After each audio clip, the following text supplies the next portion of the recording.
আসসালামু আলাইকুম গাইস, আজকে আমি ভাবতেছিলাম আমার চ্যানেলের জন্য একটি ব্যানার বানানোর দরকার, কারণ আমার চ্যানেলের জন্য কোনো ব্যানার নেই। তাই আমি এই রকম একটি ব্যানার বানাতে শুরু করলাম। চলো তোমরাও দেখো আমার ব্যানার বানানো পুরো টিউটোরিয়াল, কিভাবে ঘষা মাজা করে আমি ব্যানারটা তৈরি করেছিলাম। তার আগে চ্যানেলটি সাবস্ক্রাইব করে বেল নোটিফিকেশনটা অন করে রাখো। চলো ভিডিও শুরু করা যাক। যেখানে যেখানে কথা বলার দরকার পড়বে আমি ভিডিওর মাঝখানে সেখানে সেখানে কথা বলবো, নয় কোনো কথা বলবো না। ডিজাইন শিখতে চান মোবাইল দিয়ে সহজভাবে শিখুন একদম ফ্রিতে।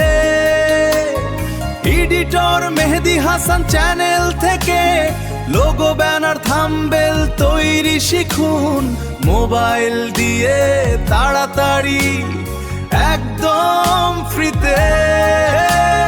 ভাই ইউটিউবে যান, সার্চ দেন এডিটর মেহেদি হাসান লিখে।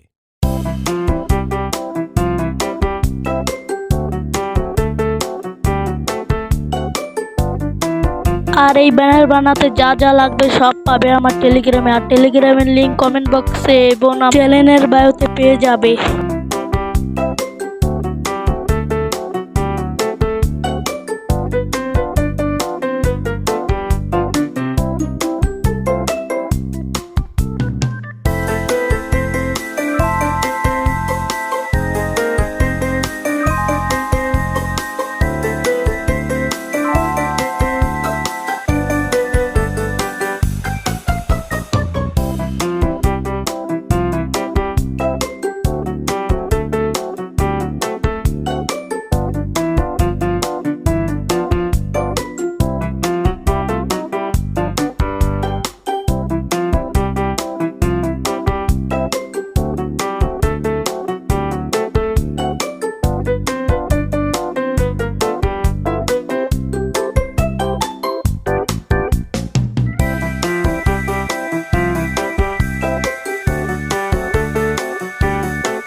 এই পর্যন্ত যারা যারা ভিডিওটা দেখেছেন তাদের অনেক ধন্যবাদ আমার ভিডিওটা দেখার জন্য। এখন আমার ব্যানার বানানো শেষ হয়েছে, এখন আমার ব্যানারের ফাইনাল লুক দেখেন। আর ব্যানারটা কেমন হয়েছে সেটা একটু কমেন্ট বক্সে জানিয়ে দিন। আজকের ভিডিওটা এই পর্যন্তই, পরের ভিডিওতে দেখা হবে।